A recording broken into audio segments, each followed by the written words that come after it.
శ్రీ మహాలక్ష్మీ నమః. మధ్యరాజు భక్తి ప్రేక్షకులకు శ్రావణ సిరి శుభాకాంక్షలు. ఏదేమైనప్పటికీ కూడా అండి, భార్యే అదృష్ట దేవత. భార్యని చక్కగా చూసినట్లయితే ప్రతి మగవాడికి కూడాను యోగం సిద్ధిస్తుంది. ఆమె మనస్సును కష్టపెట్టకుండా భార్య తనకు చక్కటి యోగాన్ని సిద్ధించాలి అనుకుంటూ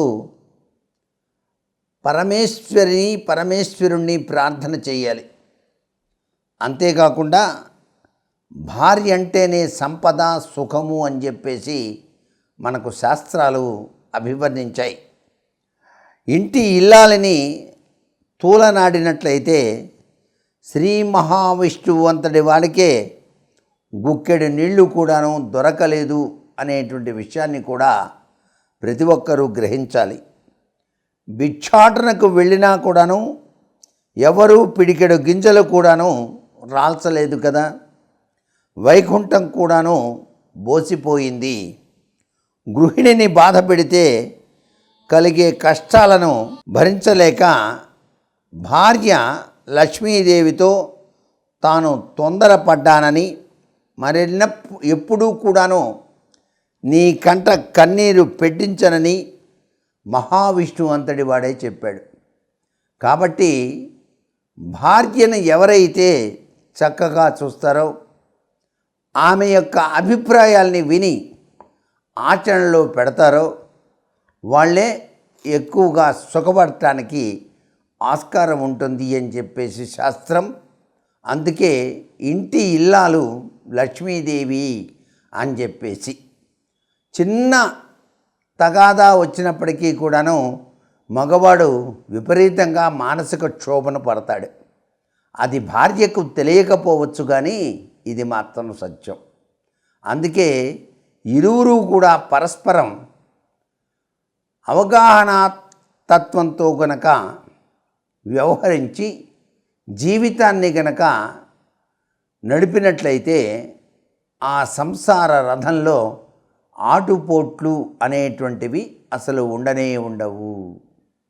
పిల్లల భవిష్యత్తుకు రాచబాట, మనం కలలుగనే పూలబాట చేయాలన్నా భార్యాభర్తల మధ్య అన్యోన్య సహకారం చాలా అవసరం. అందుచేత భార్యను మహాలక్ష్మి స్వరూపంగా భావన చేయాలి. ఆమెకు చక్కగా ఆమె మనస్సు ఎరిగి వ్యవహరించడమే అసలు సిసలైనటువంటి లక్షణంగా మనం ఈ శ్రావణ మాసరీత్యా ప్రతివారు కూడా గ్రహించవలసినటువంటి విధి విధానం. కొంతమంది మాట్లాడితే చెయ్యి చేసుకోవటం లాంటి సంఘటనలు ఎక్కువగా ఉంటాయి. అలా చెయ్యి చేసుకోవటం అనేటువంటిది చాలా అవివేక లక్షణంతో కూడినటువంటి విషయం. జన్మ ఇచ్చినందుకు చక్కటి సంస్కారవంతమైన ప్రభావంతో భార్యను చూడాలి తప్ప మాటలతో హింసించడం, కొట్టడం, తిట్టడం వంటి ప్రభావాలు కనుక ఏ మగవాడైతే స్త్రీ మీద చూపిస్తాడో ఆ ఇంట లక్ష్మి నిలవదు. చివరి దశలో అతడు పడేటువంటి బాధ ఇంత అంతా చెప్పలేనంతగా ఉంటుంది.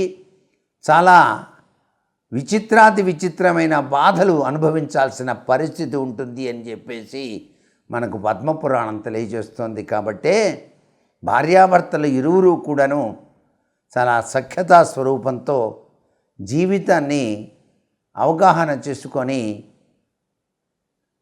3 పువ్వులు 6 కాయలుగా నడుపుకున్నప్పుడే జీవిత పరమార్థం అర్థమవుతుంది. లక్ష్మీ కటాక్షం కలగాలన్నా కూడాను ప్రతి గృహిణికి కూడాను ప్రతి ఒక్కరూ కూడాను విలువలు ఇవ్వవలసిందే అనే విషయం చాలా అవసరం. ఇది శ్రావణమాస లక్ష్మీప్రద తత్వంలో గుర్తుపెట్టుకోవలసినటువంటి విధి విధానం. పరిశుభ్రత లేకుంటే వచ్చేటువంటిది లక్ష్మీదేవి కాదు, జ్యేష్ఠాదేవి. ఎందుకంటే లక్ష్మీదేవి యొక్క అక్క జ్యేష్ఠలక్ష్మి. ఆమె అపరిశుభ్రంగా ఉన్నట్లయితే గృహంలోకి, ఇల్లు వాకిలి ఊడ్చని ఇంటిలోకే, శుచి శుభ్రత లేనటువంటి ఇల్లాలు ఉన్న ఇంటికి అంట్లు మైలలు కలిపేసుకునే వారి ఇంట ఆ యొక్క జ్యేష్ఠాదేవి ప్రవేశిస్తుంది. నియమ ప్రకారం తన అక్క ఉన్న గృహంలో లక్ష్మి అనేటువంటిది ఉండకూడదు. కాబట్టి మహాలక్ష్మి వెళ్ళిపోతుంది అనే విషయాన్ని ప్రతి ఒక్కరూ గుర్తుపెట్టుకోండి. దానితో మహా కష్టాలు వ్యధలు కూడా తప్పవు. భార్యను గౌరవించని వ్యక్తి ఇంట కూడాను జ్యేష్ఠాదేవి ప్రవేశిస్తుంది సుమా. భార్యను గౌరవించాలి, తల్లిదండ్రులను గౌరవించాలి, అందరూ సఖ్యతగా ఉండాలి అనేటువంటి భావన పరంపరతో కనుక జీవితాన్ని గడిపినట్లయితే కలకాలం సుఖశాంతులతో వర్ధిల్లుతారు అని చెప్పేసి గ్రహించి తరిద్దామా మరి.